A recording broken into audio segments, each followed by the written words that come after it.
प्रिय दोस्तों, प्यारे बच्चों, मैं डॉक्टर DB सिंह आप सबका यूट्यूब चैनल पर हार्दिक स्वागत करता हूं। आज हम लोग अपने साप्ताहिक कंटेंट में सीखेंगे अस्तित्ववाद। अस्तित्ववाद मिड टर्म वेस्टर्न फिलॉसफी है और इसको साधारण शब्दों में सीखने के लिए इस वीडियो को लास्ट तक देखिएगा। फिलोसफिकल फाउंडेशन ऑफ एजुकेशन के तहत हम लोग सीरीज चला रहे हैं, जिसमें प्रत्येक रविवार को हम आपको एक वेस्टर्न फिलॉसफी समझाते हैं। और मैंने आपको बताया कि ये सीरीज सभी विद्यार्थियों के लिए, प्रतियोगियों के लिए, जिज्ञासु नागरिकों के लिए उपयोगी है और inter education BA, MA, BEd, MAd, BTC और UGC नेट एजुकेशन के लिए सामान्य रूप से उपयोगी है। तो सभी सब्सक्राइबर परिवार के सदस्य सभी ज़रूरतमंद विद्यार्थियों तक इसे पहुंचाना सुनिश्चित करें।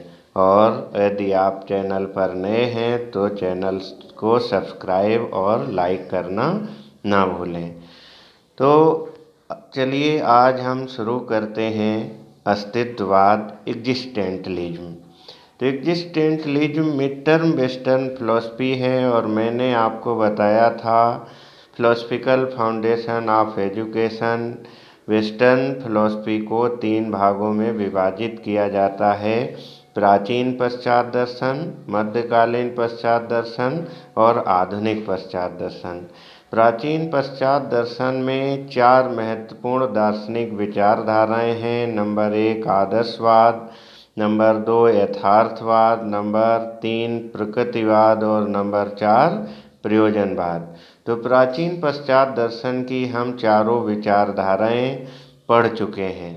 अब है मध्यकालीन पश्चात दर्शन, mid term western philosophy.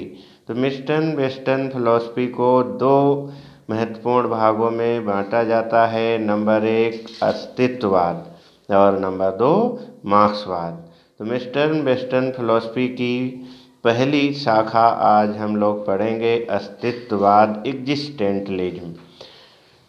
एग्जिस्टेंटलिज्म Germany की विचारधारा है और इसको अंग्रेजी में अस्तित्ववाद को एग्जिस्टेंटलिज्म कहते हैं। और यदि इसका संधि विच्छेद करें तो एग्जिस्टेंट प्लस लिज्म, एग्जिस्टेंट मिस अस्तित्व, लिज्म मिस वाद, अर्थात ऐसी मध्यकालीन दार्शनिक विचारधारा जो व्यक्ति या वस्तु के अस्तित्व के सार को स्वीकार करती है, उसे हम अस्तित्ववाद कहते हैं।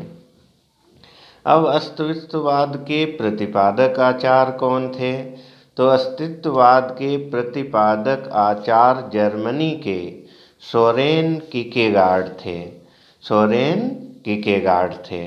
तो जर्मनी के सोरेन किकेगार्ड को अस्तित्ववाद का जनक कहा जाता है, परंतु शिक्षा के क्षेत्र में अस्तित्ववाद को प्रसारित करने का श्रेय जाता है जर्मनी के दूसरे दार्शनिक जियापाल शास्त्र को शिक्षा के क्षेत्र में अस्तित्ववाद का प्रचार करने का श्रेय जाता है।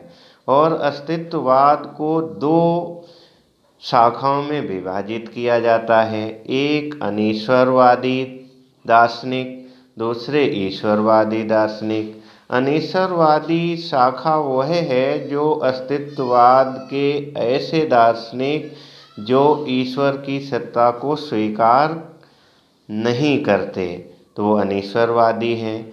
दूसरा ईश्वरवादी। तो ईश्वरवादी शाखा वह है जो दार्शनिक ईश्वर की सत्ता को स्वीकार करते हैं। तो ईश्वर की सत्ता को स्वीकार करने वाले दार्शनिक कौन कौन से हैं?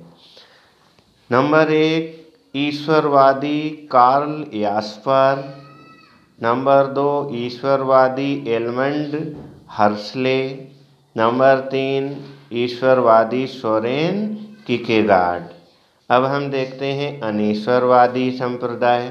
तो अनीश्वरवादी में कौन कौन से दार्शनिक हैं? अनीश्वरवादी नंबर 1 जिया पाल शास्त्र हैं। नंबर 2 अल्बर्ट कामू हैं। नंबर 3 मार्टिन हिडेगर हैं। और नंबर 4 नीत्शे हैं। और नीत्शे अनीश्वरवादी कट्टर दार्शनिक माने जाते हैं और ईश्वर की सत्ता को पूर्णतः अस्वीकार करते हैं। और इन्होंने एक महत्वपूर्ण कोटेशन दिया जो कंपटीशन में आता है। इन्होंने कहा, ईश्वर को मैंने खुद व खुद मार डाला है, ईश्वर का कोई अस्तित्व नहीं है। अस्तित्ववादी इसके महत्वपूर्ण तथ्य और मैं आपको बताऊंगा जो कंपटीशन में आते हैं अस्तित्ववाद से संबंधित। तो अस्तित्ववाद एक निराशावादी दर्शन कहा जाता है और अस्तित्ववाद संकटकालीन दर्शन भी कहा जाता है, क्योंकि प्राचीन पश्चात दर्शन के बाद दार्शनिक विचारधारा में एक लंबा गैप आया और 20वीं शताब्दी में अस्तित्ववाद मध्यकालिक दार्शनिक विचारधारा प्रस्तुत हुई।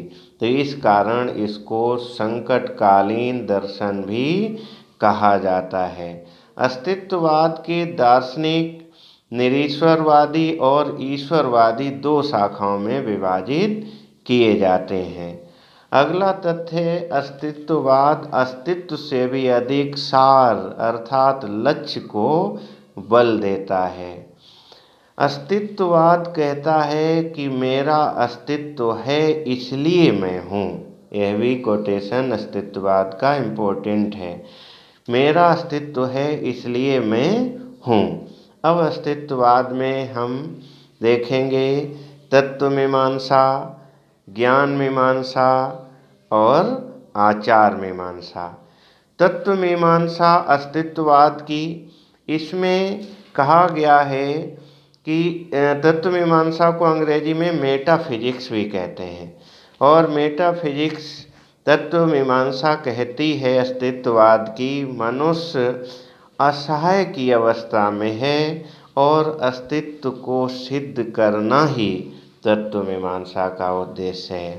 नंबर 2 ज्ञान मीमांसा एपिस्टीमोलॉजी। एपिस्टीमोलॉजी ज्ञान मीमांसा कहती है कि इसके विकल्प का चयन जब हम किसी व्यक्ति या वस्तु के अस्तित्व को सिद्ध करने के लिए जब एक सार्थक विकल्प का चयन कर लेते हैं तो यही सत्य है। यह है अस्तित्ववाद की ज्ञान मीमांसा। और तीसरी है आचार मीमांसा एक्सियोलॉजी।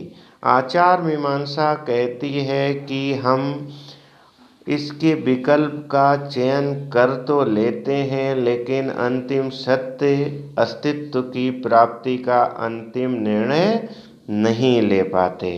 तो इस कारण हम अस्तित्ववाद की आचार मीमांसा को निर्णीत दर्शन भी कहते हैं। अर्थात अस्तित्ववाद को निर्णीत दर्शन भी कहा जाता है। अस्तित्ववाद को संकटकालीन दर्शन भी कहा जाता है। एकाकी संघर्ष सुख प्राप्त करना, सार की प्राप्ति करना इसका उद्देश्य है। कोई भी ज्ञान जब तक सिद्ध ना हो जाए तब तक उसका कोई अस्तित्व नहीं है, ऐसा अस्तित्ववाद का मानना है।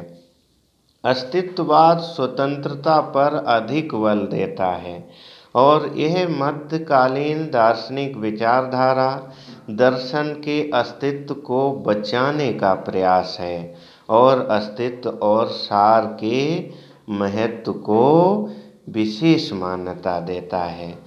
तो मध्यकालीन पश्चात दर्शन की अस्तित्ववाद की विचारधारा को मैंने आपको साधारण शब्दों में समझाया।